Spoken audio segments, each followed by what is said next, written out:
It took science centuries to discover what the Buddha summarized in a single verse regarding the secret of life. Amidst the surging torrent of time, while humanity remains intoxicated by desire and power, crowning themselves the masters of all things, the truth about the origin of life has lain quietly within yellowed sutra pages for over 2 millennia. Modern humans, with the pride of artificial intelligence and machines capable of piercing through matter, often look back at the past with a patronizing gaze, assuming the ancients lived only in ignorance and myth. But they do not know that, under the Bodhi tree that year, a man sat in stillness, his eyes half closed, yet his mind opened to a vast universe, perceiving every microcircuit of life taking shape within a mother's womb without the need for a single surgical incision. That vision was not the observation of mundane sight, which is limited by space and light, but the gaze of the wisdom eye, known as prajna kakshus, piercing through the veil of ignorance to clearly see the operational nature of creation. In the Garbhavakranti Sutra, also known as the Sutra on Descent into the Womb, the world-honored one outlined the journey of constructing the human form with chilling detail. These were not vague prophecies, but an anatomical report accurate down to each week, something that modern embryology took thousands of years of fumbling to finally confirm. The similarity between the insight of the enlightened one and the most advanced scientific discoveries is not a coincidence, but eloquent proof that truth exists objectively. Technology is merely a belated mirror reflecting what great masters perceived in antiquity. Let us begin at the starting point of human life, which science calls fertilization and Buddhism calls the convergence of 3 elements: the father's essence, the mother's blood, and the consciousness, or Gandharva. While Western medicine sees only the physical combination of chromosomes to form a zygote, the Buddhist perspective is more profound, recognizing the presence of karmic force guiding the consciousness into the womb. At that very moment of union, life begins not merely as an inanimate chemical reaction, but as the start of a tragic and heroic cycle of rebirth called samsara. The Buddha called the first week of pregnancy the Kalala stage. In ancient terminology, Kalala is described as a slippery, soft, liquid state, akin to a film of milk or a drop of dew resting on a blade of grass, lacking a fixed shape, but containing the full potential of a living being. This description corresponds astonishingly with what modern electron microscopes observe during the zygote and early cleavage stages. When an egg is fertilized, it does not immediately turn into flesh and bone, but undergoes continuous cell division in a liquid state, gradually moving into the uterine cavity. The milk film-like substance mentioned in the sutras is a wonderful metaphor for the floating, unrooted, fragile, and pure mass of germ cells.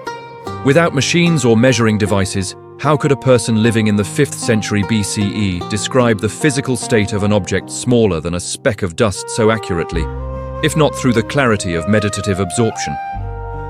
As the first lunar week closes, the wheel of creation continues to turn, bringing life into the second stage, which the scriptures call Abbuda. From the slippery liquid of Kalala, the fetus transitions into a denser form, compared to a bubble or a mass of pink foam. This is when modern science sees the blastocyst beginning to implant. Cells rearrange to create internal cavities and an outer membrane, exactly like the bubble image the Buddha used.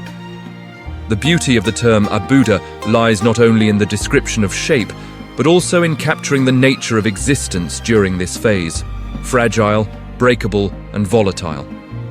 Though the bubble has a form, it is not yet stable, just as the embryo in the 2nd week stands at the threshold of life and death, struggling to cling to the uterine wall to earn the chance to become human. The shift from milk film to bubble is a great leap of matter, marking the transformation from the invisible to the visible, from chaos to order. The flow of time within the womb does not stop, carrying that mass of life into the 3rd week, the Peshi stage. At this point, the bubble is no longer a bubble, but has condensed into a mass of soft flesh. This comparison is blunt, yet chillingly accurate. Embryology confirms that in the 3rd week, the embryo undergoes gastrulation, forming 3 germ layers from which tissues and organs will develop. The cell mass now has density and structure, no longer loose as before. It is truly a soft mass of flesh in the process of intense differentiation. Looking at this correlation, one cannot help but shiver at the transcendent wisdom of the ancients. While the world was still debating the origins of man, the world-honored one perceived the physical state transition of the fetus from liquid to solid, from soft to firm, in an irreversible chronological order. By the 4th week, the Ghana stage appears. Ghana in Sanskrit means a hard, solid, and sturdy mass. This is a vital milestone as the fetus begins to take a clearer shape, primitive internal organs begin to form, and the embryonic body becomes firmer to prepare for the development of the skeletal system and limbs. The transition from Peshi, or soft flesh, to Ghana, or hard flesh, is a precise reflection of the condensation and differentiation of cells as cartilage tissues and bone buds begin to appear, creating the framework to support the future form. Modern science must use the most sophisticated ultrasound equipment to see the flickering fetal heartbeat and the density of cellular tissues in this stage. Yet it was all encapsulated in the simple and concise word, Ghana. Following the Ghana stage, the scriptures describe the appearance of prasaka, meaning the sprouting of limbs and senses. From that solid mass of flesh, 5 small protuberances begin to emerge, signaling the formation of 2 arms, 2 legs, and the head. This is followed by the emergence of the senses, eyes, ears, nose, and tongue, gradually perfecting themselves to receive the external world. Modern embryology calls this the stage of limb bud formation and nervous system development, occurring from the 5th to the 8th week. This chronological alignment is a powerful blow to the arrogance of materialistic science. There is no discrepancy between the teachings in the scriptures and the images on an MRI scanner. Life follows a law, an immutable rhythm of growth that both the mundane eye and the eye of a sage must acknowledge. But the most fearsome and admirable aspect of the Buddha's vision does not stop at morphological description. It dives deep into the fetal experience, something modern science, even with brainwave measurements, struggles to fully comprehend.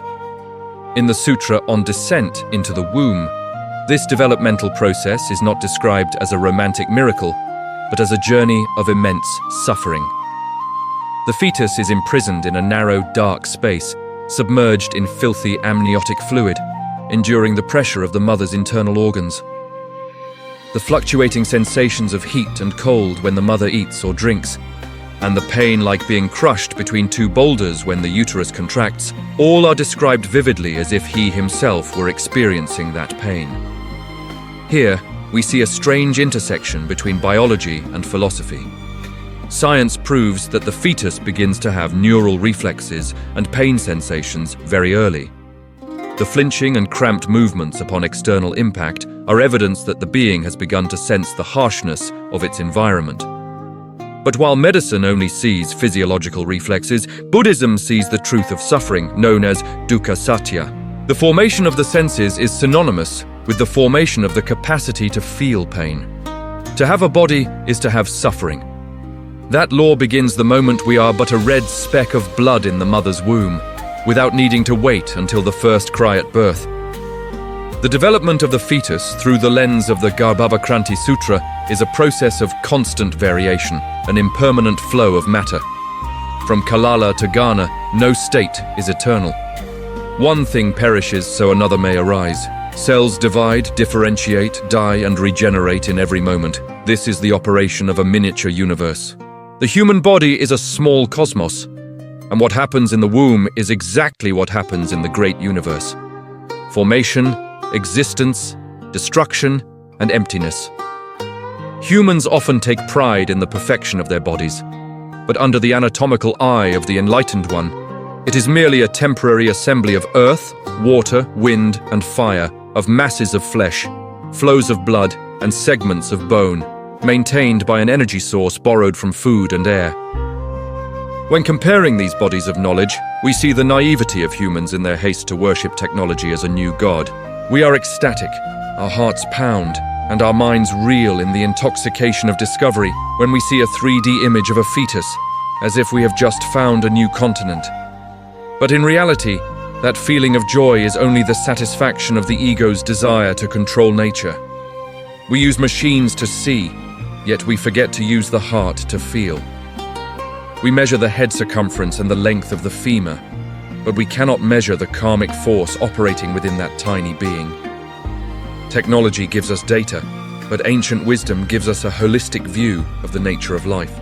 The similarity between the Sutra on descent into the womb and modern embryology poses a major question for the worldview of the new era. Could it be that progress is not moving forward to find the new, but going deep within to rediscover the old that has been forgotten? Scientists in white coats, scalpels in hand, are actually walking the path that monastics in saffron robes traveled through consciousness thousands of years ago. The only difference is that one side uses a knife to cut through matter to find answers, while the other uses the power of concentration to illuminate the darkness of ignorance. The final result still meets at one point the affirmation of the strict, logical, and brutal laws of biology. Looking deeply into the process from Kalala to a complete form, we see clearly the fragility of human existence. From a loose drop of liquid, how many transformations, how many risks, and how many intricate arrangements must occur to become a human being. And yet, once a human body is attained, the world plunges into the struggle for fame and profit, only to destroy the very form that nature labored to build. Life rises powerfully from inanimate masses of flesh, but it is also easily extinguished by the desires of its owner. The descriptions in Buddhist scriptures are not intended to be medical textbooks, but tools for sentient beings to contemplate the impurity and impermanence of the physical body. Understanding that we began as a drop of milk film, passed through a fragile bubble stage, and became a mass of bloody flesh, one's arrogant heart diminishes, as does the blind attachment to outward beauty. The naked truth of bodily composition is the most powerful antidote to the illusions of an eternal self. Ultimately, the meeting between ancient knowledge and modern science is not to determine who is right or wrong, or who came first or last. It is a reminder that human wisdom has many paths to reach the truth. Science goes from the outside in through experimentation, while Dharma goes from the inside out through intuition. But regardless of the path, the destination remains the acknowledgement of the objective truth of the universe. What the ultrasound sees today, the Buddha saw ages ago, not because he possessed magical powers, but because his mind was as still as a rippleless lake, perfectly reflecting the image of all phenomena. The world still spins in new inventions, but perhaps the pinnacle of knowledge lies not in building a more sophisticated machine, but in the ability to return and illuminate one's own original mind. Science proves in order to believe, while the enlightened one sees in order to let go. Life, from the origin of Kalala until it turns to dust, is essentially just a long dream of matter and consciousness. The truth does not need to be proven. Only weak humans need the means to dare to believe in the truth.